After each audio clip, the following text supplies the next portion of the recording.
दोस्तों, मुझे पूरा भरोसा है कि आज की जो वर्तमान परिस्थितियां चल रही हैं, खास तौर से कोविड-19 के बाद का जो दौर चल रहा है, इस दौर को देखकर हम में से लगभग अधिकतम लोग काफ़ी परेशान होंगे। और जब पारिवारिक ज़रूरतों की बात आती है तो परेशान हो जाना स्वाभाविक हो जाता है। हम में से हर व्यक्ति अपने परिवार की ज़रूरतों को पूरा करना चाहता है और आपकी जो कोशिशें होंगी वह कोशिशें भी ऐसी होंगी कि आप अपने परिवार की ज़रूरतों को निश्चित रूप से पूरा करना चाहते होंगे। लेकिन यहाँ पर मैं आपके परिवार के कुछ आवश्यक ज़रूरतों के विषय में बात करना चाहता हूँ। मैं रोटी कपड़ा मकान की बात नहीं करता हूँ। मुझे पता है कि एक नॉर्मल इंसान भी इन ज़रूरतों को पूरा कर लेगा, लेकिन मैं कुछ खास ज़रूरतों की बात करता हूँ, वह भी वर्तमान परिस्थिति को देखते हुए। जैसे मैं बच्चों की हायर एजुकेशन हो गई, बच्चों की शादी विवाह हो गई। आज की डेट में तो चाहे लड़का हो चाहे लड़की हो, वर्तमान परिस्थिति है कि एक अच्छा खासा खर्च आदमी को करना ही पड़ता है। इसके बाद फिर अपना खुद का बुढ़ापे का जीवन है। तमाम तरह की जिम्मेदारियां एक व्यक्ति के ऊपर आज की डेट में है।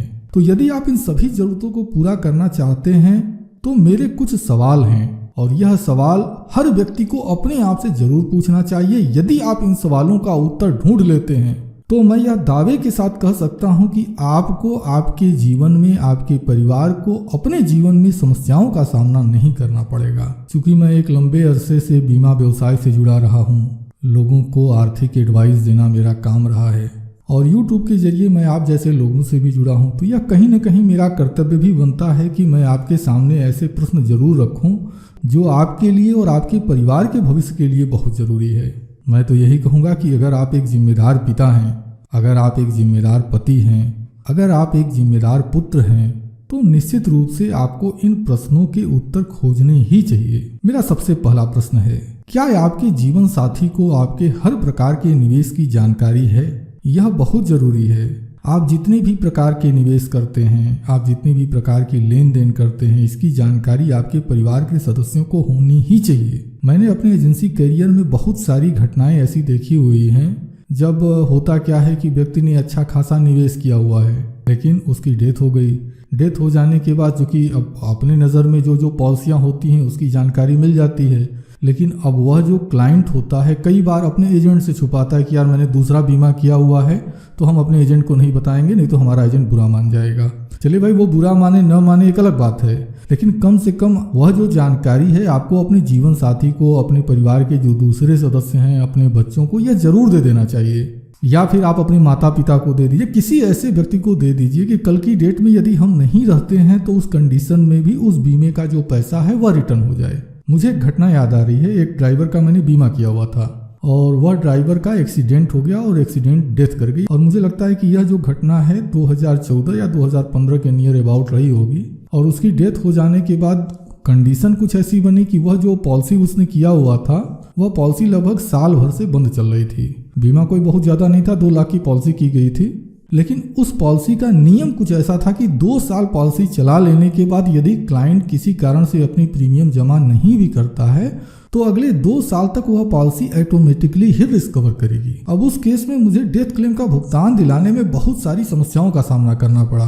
अब समस्या क्या हुई, उसके जो भी डॉक्यूमेंट थे, जैसे उसके जो प्रूफ थे, जैसे एड्रेस प्रूफ हो गया, आईडी प्रूफ हो गया, और भी सारे जो दस्तावेज थे वो कहाँ रखे हुए थे घर वालों को कुछ पता ही नहीं था। अच्छा, कमाल की बात यह हो गई कि लगभग 6 महीने के अंदर क्लेम का पेमेंट तो हो गया, लेकिन उसके बावजूद लगभग 1.5 से 2 साल के बाद एक उसने एफडी की हुई थी, वो भी स्टेट बैंक ऑफ इंडिया में, और उस एफडी की जानकारी 2 साल बाद पता चली। और उस बीच में जो परिवार था कई तरह की परेशानियों का सामना कर रहा था। तो दोस्तों, यह एक ऐसी घटना रही जिस घटना के कारण मैं आपसे यह जरूर कहूँगा कि आप जितने भी प्रकार के निवेश करते हैं उसकी जानकारी आप अपने परिवार के सदस्यों को जरूर दें। अब देखिए, बहुत सारे लोग ऐसे होते हैं जो अलग अलग जगह पर अपने पैसे निवेश करते हैं। उन्होंने एफडी भी किया है, आरडी भी खोला हुआ है, मतलब रिकरिंग जो खाता होता है उसको भी ओपन किया है, पोस्ट ऑफिस में भी कुछ निवेश करके रखा है, कुछ एलआईसी में भी निवेश किया हुआ है।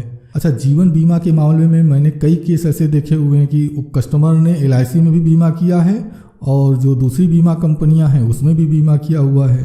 अच्छा, इसके बाद यदि क्लाइंट मजबूत है तो कई जगह पर ऐसा भी होता है कि क्लाइंट ने अपने पैसे किसी प्रॉपर्टी में भी निवेश किए हुए हैं। तो यह जितने भी निवेश हैं, इन सभी निवेशों का एक लिखित रिकॉर्ड आपको अपने पास रखना चाहिए, और वो भी इस प्रकार से रखना चाहिए कि आपके परिवार के सदस्य उस सभी रिकॉर्ड को अगर एक बार पढ़ें तो उनको ये जानकारी हो जाए कि आपका निवेश कहाँ कहाँ पर है और जो जो निवेश आपने किया हुआ है उसके दस्तावेज आप कहाँ कहाँ पर रखते हैं।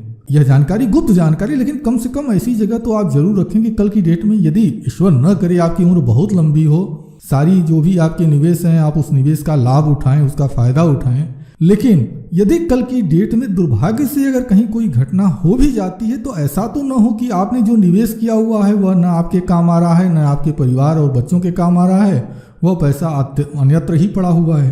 तो आपको एक डायरी जरूर मेंटेन करना चाहिए और उस डायरी के अंदर जितने भी तरह की आपके निवेश हैं उसकी जानकारी जरूर नोट होनी चाहिए। अब दोस्तों तीसरा बात यह आता है कि आपने जितने भी तरह के निवेश किए हुए हैं, आपने जितने भी तरह की बचत की हुई है, या देखिए बहुत सारे लोगों से फील्ड में मिलिए तो लोग बोलते हैं कि भैया LIC में क्या फ़ायदा है, बैंक में डाल दो, FD कर दो, या फिर आप म्यूचुअल फंड खरीद लो वगैरह वगैरह तमाम तरह की चीज़ें लोग बोलते हैं। चलिए अगर आप भी ऐसा बोलते हैं और एजेंट को शांत करने के लिए बोलते हैं then that is very good, उससे कोई फ़र्क नहीं पड़ता। एजेंट सुने न सुने वो बीमा आप उस एजेंट से बीमा कराएं न कराएं फर्क नहीं पड़ता, लेकिन कम से कम आपको एक लिखित रिकॉर्ड जरूर बनाना चाहिए, एक लिखित कैलकुलेशन जरूर करना चाहिए।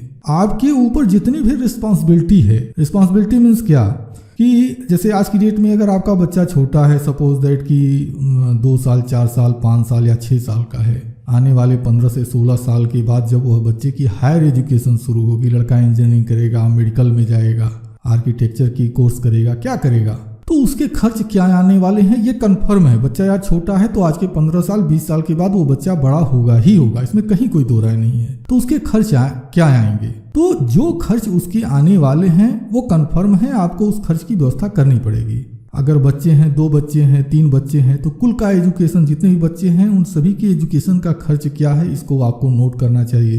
दूसरा चीज़ आप कर सकते हैं कि आपके घर में जो बच्चे हैं उनकी शादी विवाह करनी होगी, बिटिया है तो उसकी शादी विवाह करनी होगी और वह अभी निश्चित है आपको करना ही पड़ेगा, तो उसमें कितना खर्च आएगा।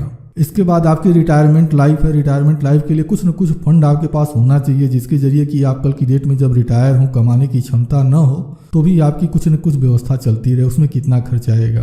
तो जो आप निवेश अभी तक आपने किया है, क्या वह निवेश आपको ये जितनी भी जरूरतें हैं उसको पूरा करने के लिए बिल्कुल परफेक्ट है या नहीं है। यदि है तब तो वेरी गुड है, आप उसको कंटिन्यू रखिए। लेकिन यदि यह निवेश आपकी जरूरतों को पूरा करने में अगर कहीं भी अगर कमी आपको महसूस हो रही है तो फिर आपको यह विचार जरूर करना चाहिए कि हम अपने पैसे कैसे बचाएं ताकि जो हमारी ये जरूरतें हैं ये पूरी हो जाएं। यह तो आपको सोचना पड़ेगा। ठीक है, आप किसी एजेंट कोई आता है आपको बोलता है, आप उसको टाल देते हैं, वो एक अलग विषय है, लेकिन क्या आप वास्तव में तैयार हैं या नहीं है, क्योंकि कल की डेट में आप उस स्टेज पर तो जाएंगे ना जहां आपको अपने बच्चे की शादी करनी होगी, जहां आपको अपने बच्चे को पढ़ाना होगा, जहां आपका रिटायरमेंट लाइफ शुरू होगा, वहां पर तो जाना होगा ना। वहां पर तो आप किसी से ये कह के तो नहीं बच सकते कि भैया क्या है LIC मत कराओ, LIC से अच्छा है आप बैंक में निवेश कर दो या पोस्ट ऑफिस में निवेश कर दो। भैया कहीं ना कहीं तो आपको निवेश करना पड़ेगा ना, कहीं ना कहीं कुछ सेविंग करनी पड़ेगी ना। अगर प्रॉपर्टी ही आपको अच्छी लगती है तो कहीं ना कहीं कोई प्रॉपर्टी तो लेनी होगी ना, ऐसा कुछ प्रोग्राम तो बनाना पड़ेगा ना। तो आपको इस चीज पर विचार करना चाहिए। अब देखिए अगला विषय जिस पर आपको सोचना चाहिए वो यह है, हालांकि अब छोटा विषय लेकिन फिर भी महत्वपूर्ण है, क्या आपके माता पिता का जो जीवन है वह आपके ऊपर निर्भर है, मतलब उनके जो खर्चे हैं वो आपसे ही उन तक पहुंचते हैं। यदि ऐसा है तो क्या उनके लिए आपने कोई वित्तीय प्रावधान किया हुआ है, यह आपको सोचना चाहिए। अब देखिए एक बहुत बड़ी और बहुत ही महत्वपूर्ण बात है और वह यह है आपकी देनदारियों की। देखिए बहुत सारे क्लाइंट ऐसे होते हैं जिनकी देनदारियों का पता नहीं चलता। देनदारियों मीन्स क्या, सपोज दैट कि आपने मार्केट से 4 व्हीलर लिया हुआ है या आपने हाउसिंग फाइनेंस कराया हुआ है, तो ये जो है आपके ऊपर लायबिलिटी है, इन पैसों को देना है आपको।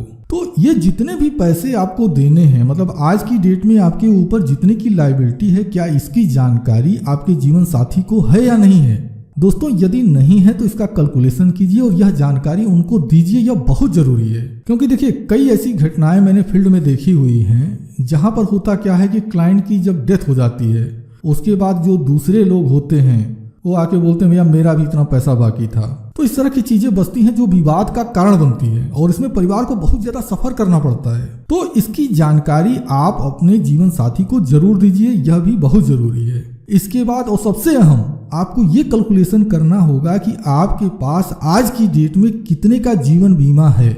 और जब आप इसका कैलकुलेशन कर रहे हो कि आपके पास कितने का जीवन बीमा है, तो आपको उन पॉलिसियों को बिल्कुल भी नहीं जोड़ना होगा जिसकी प्रीमियम आप नहीं भर रहे हैं।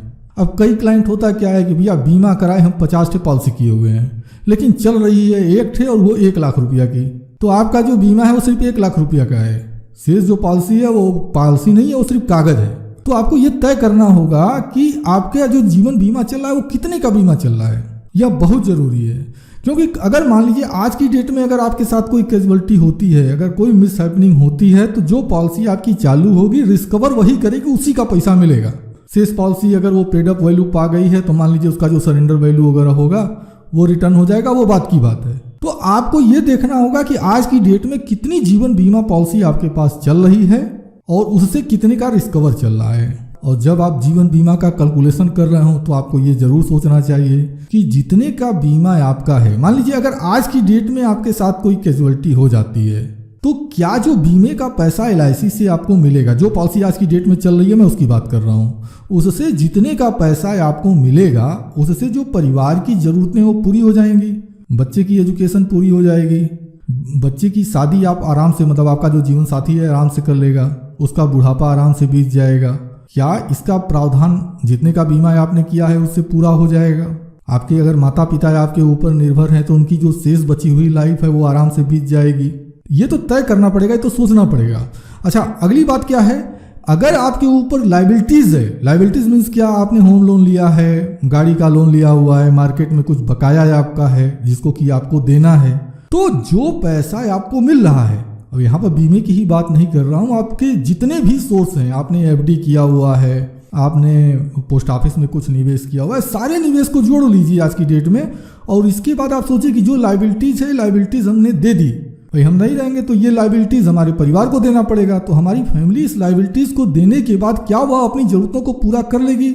यदि कर लेगी तो दोस्त मैं एक चीज कहूंगा, अपना हाथ से अपने पीठ को थपथपाइए और कहिए यू आर ग्रेट, बहुत बढ़िया है। लेकिन यदि ऐसा नहीं है तो फिर मैं आपसे यही कहूंगा कि आप अपने नज़दीक के किसी अच्छे प्रोफेशनल एजेंट को बुलाइए और अपने लिए एक अच्छी सी पॉलिसी लीजिए। यदि आपको आपके नज़दीक का कोई अच्छा एजेंट नहीं दिखाई दे रहा है तो देखिए वीडियो के डिस्क्रिप्शन बॉक्स में एक लिंक दिया जा रहा है, आप उस लिंक पर जैसे ही क्लिक करेंगे, क्लिक करते ही आप हमारे वेब पेज पर चले जाएंगे और वहां से आप अपने क्षेत्र के प्रोफेशनल एजेंट को सर्च कर सकते हैं। आप उनको बुलाइए, उनका नंबर वगैरह दिया हुआ है, आप उनसे बात कीजिए, उनको बुलाइए और बुलाकर आप अपने लिए एक अच्छी सी पॉलिसी समझिए। अच्छा, यदि आपने बीमा पॉलिसी ली हुई है तो बीमा पॉलिसी में आप अपने नाम को, अपने नॉमिनी के नाम को जरूर ध्यान से चेक कीजिए।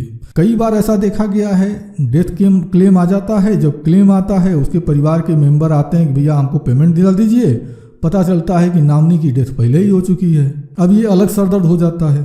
कई बार ऐसा होता है कि डेथ क्लेम जिस व्यक्ति का हुआ उसका नाम पॉलिसी बॉन्ड में कुछ है, उसके डॉक्यूमेंट्स में कुछ है, अब वो पेमेंट दिलाने में और ज़्यादा नरक होता है और क्लाइंट बोलता है कि भैया मेरा पैसा मैंने जमा किया हुआ है, मेरा पैसा आप दिला नहीं पा रहे हैं। तो भाई आपको ये तय करना पड़ेगा ना कि आपके जो डॉक्यूमेंट्स हैं वो डॉक्यूमेंट सही हैं या नहीं है। और सिर्फ ये LIC की बात नहीं कर रहा हूँ, आपने अगर किसी दूसरे भी बीमा कंपनी से बीमा लिया हुआ है, आपने कहीं बैंक में निवेश किया है, पोस्ट ऑफिस में निवेश किया है, प्रॉपर्टी में आपका निवेश है, तो प्रॉपर्टी के जो कागजात है उसमें भी तो नाम का वैल्यू है ना।